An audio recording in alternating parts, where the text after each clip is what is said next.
Hello and welcome to Cheshire Audio. Now, this is just a quick video.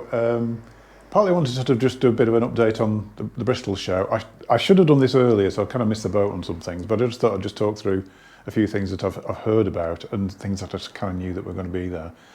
Before I do that, because the shop has been so busy, really busy over the past hence the very few videos coming out. I apologise for that. I've got quite a lot of things lined up that I'm going to do reviews on. I've got retro reviews that I'm going to do next. I might try and do that tomorrow. In fact, there's 2 retro reviews, and I've got 2 equipment reviews. I've got something really exciting from Atoll to do a review on. Really pleased I've got one of these, but I'm not going to talk any more about that. I just want to sort of look around the shop a little bit, how manic it is in here at the moment. I haven't had time to think, really. I mean, barely time to have a cup of coffee. That's how bad it's been, or good it's been, depending on how you look at it. Coming this morning, we've had P10 and a ARIA for customer. There's a P2, P3 just come in for actually that's customer's P2, and we're swapping cartridges from the P2 to his new P3, and he's got basically 2 turntables in different rooms, which is showing off a bit. Customer's Rega ISIS in for checking. Yeah, believe it or not, I'm quite shocked at that one, but yeah, ISIS in for checking. What else is going on in here? Running in the little Oberons, because I realised that I've got these out ages ago and never run them in, so they've been running on the main system in here. They're superb, actually. For the money, they are such a good little speaker. Really impressed with those. I've had back in pair of Minimos, because sold me demonstrators. Look how small they are. Sold me demonstrators, had a new worn-up pair in again. Don't complain about the candles, it makes my shop smell nice. One chap was very upset I had candles in the shop. The workshop, this is where everything is. This is where it's at its most manic at the moment. People just keep turning up with record players. At the moment, for sort of sorting out, I've got a very sickly Project 5.1, RPM 5.1. The motor sounds like some sort of wailing banshee. It just absolutely screams, and I can't figure whether it's the motor, the power supply, or the supply board. It doesn't have much of a supply board, but there's something weird going on with it that feels a little bit like supply board, but there's not enough components on the supply board to. Anyway, yeah, I was scratching my head over that one, so I've sort of walked away from that for a bit while I just looked at some other things. Sondek, funnily enough, Sondek squealing. I think I know what's wrong with that. I think because this has got Hercules board in it. I think there's an issue with the Hercules board that it's sending all sorts of weird stuff to the motor. So I just need to have I've only just run this. I just need to get a meter on it and just see what's going on with it. But I think I know what's wrong with that. And 2 interesting Rega turntables. Very early planar 2, 1979, I think that is. Much later planar 3, when they were doing all the bright colours. So this is a pale blue, like a baby blue Rega 3. This was a standard colour in the range. You could have black, yellow, purple, yellow, I can't remember now, white, and this colour, I can't remember. There was about 7 or 8 different colours, and you don't see them very often. They hardly sold. There was a story, actually, I mean, years ago, when it would be 80s, mid 80s, was it a little later though? I'm just trying to think when it was. Rega used to do, randomly, would put a pink planar 3 out with stock. Because, I mean, there's still very much like this. Rega don't like people to mail order their equipment. So in the planar 3, there's still a mail order ban. You can't mail order them. They want you to deal with the customer locally, to be able to be there to sort them out and everything. They don't want you shipping it across the world. And to try and catch people out, which sounds worse than it was to try and catch people out, they would randomly stick a pink planar 3 into stock, and yeah, a few dealers got caught out with that, just sticking a label on it, send it out to the customer, and the customer ring. One situation I know about, a customer had rung Rega and said, "Why is my planar 3 pink?" It's quite. It's just a classic Rega thing, I think. It's quite a mad company in a lot of respects. But anyway, yeah, so that's... when's that from? Mid-90s? It might be earlier than that, actually, that one. I can't remember how old that is. I'm guessing around 1990-ish. Mid-90s, possibly. I always liked the coloured ones, but they just, like I say, they just didn't sell. Not like the red and the whites of the new planar 3s.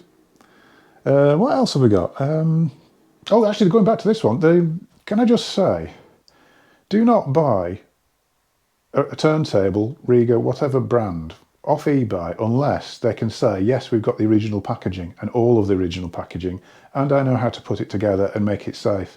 Because this one has been sent, I think bought second-hand or bought on eBay, and had turned up in a box, and there was all sorts of things. Not just if I can pick the lid up without dropping something.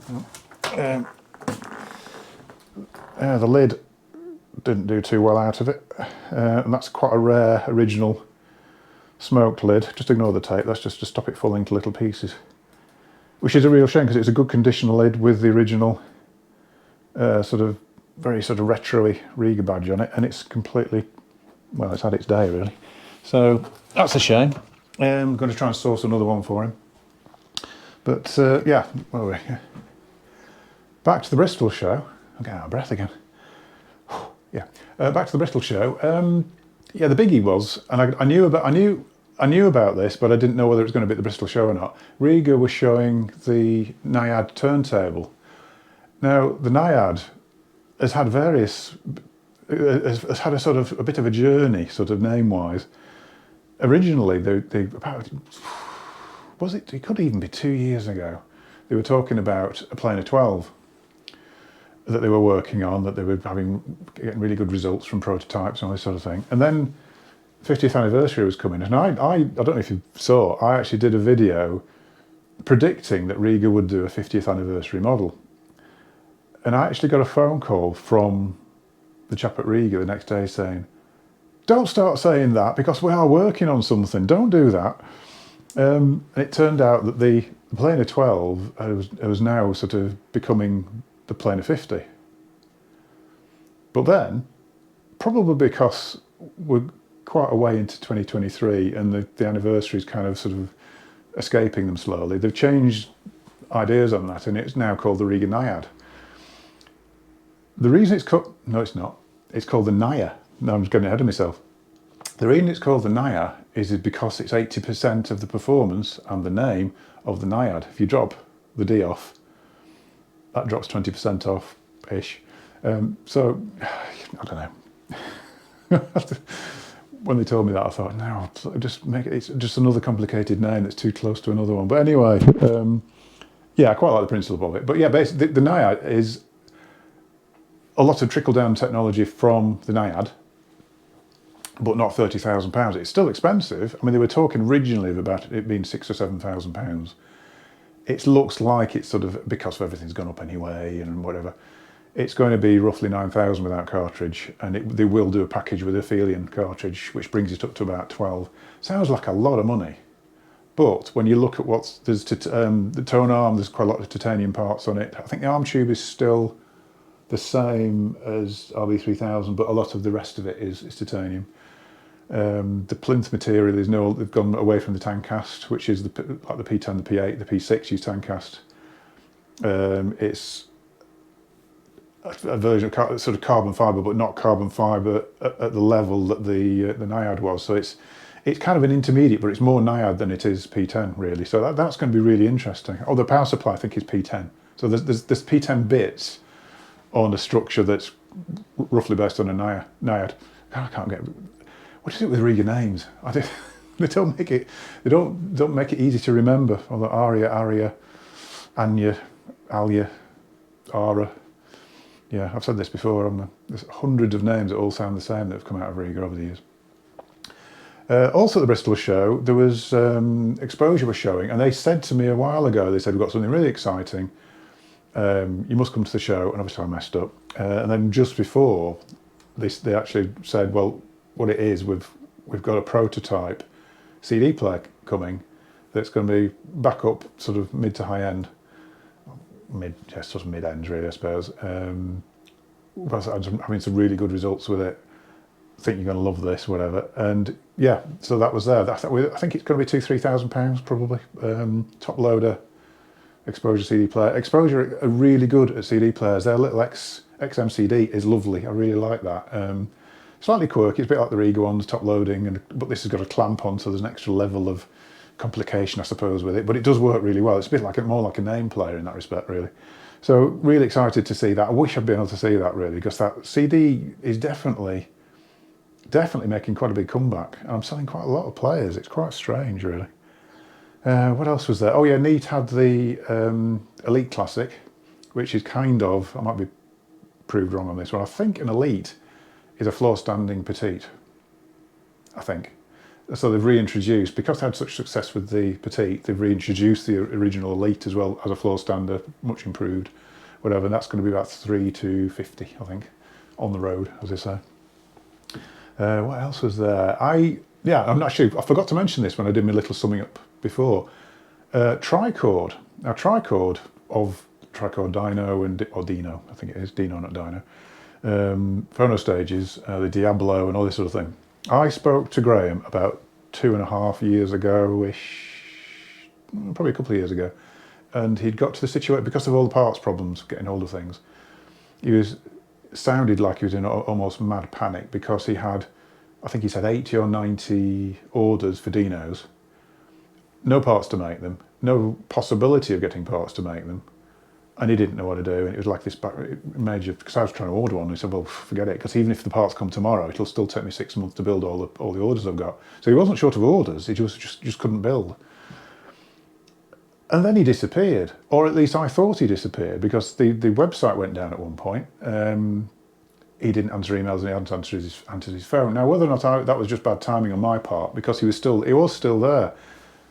Spoke to him recently and managed to get hold of, I was really lucky, managed to get hold of the very last Dino plus power supply for a customer who'd been desperately looking for one. Managed to sort him one out, because basically Graham has finished the entire range, the whole lot's gone.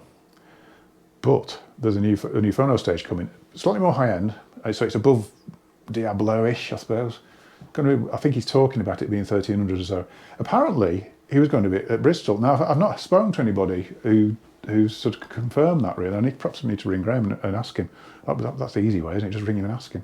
But that sounds really interesting. Apparently, it's gorgeous as well. He sort of spent a lot of time on casework and making it look really nice. So that'll be good, because I've always had a real love of Trichord stuff. Everything.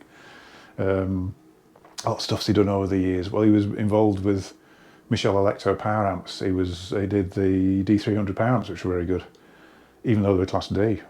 Probably the only Class D product I've ever actually liked, to be honest. What else has he done? Oh, the kits for reclocking CDs and all that sort of thing. A bit like Tom Evans, he used to do reclocks and stuff like that, which were really effective. So, got a lot of time for Graham. Actually, he's a really good designer. And I think that's about it. I must admit, I've got sketchy information back from the show, really, but I just wish I'd been there.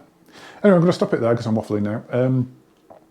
Yeah, hopefully tomorrow I'll be doing a retro review, and like I said, I've got two sort of proper reviews to do. One of the big exposure pre-power, which I promised about a month ago and I've not had a chance to do yet, and the exciting product from Atoll, which I think is going to be fabulous, but I've not even had a chance to listen to it yet, so we'll see. But it should be. From everybody who's talked about it says it's amazing, so I'll leave you with bated breath. Thanks for watching. Thanks for all the likes and everything. I'm much humbled by the amounts of sort of subscribers I've got. Thanks for that. I better get on. Got lots to do. I'll see you in a future video. Thank you very much.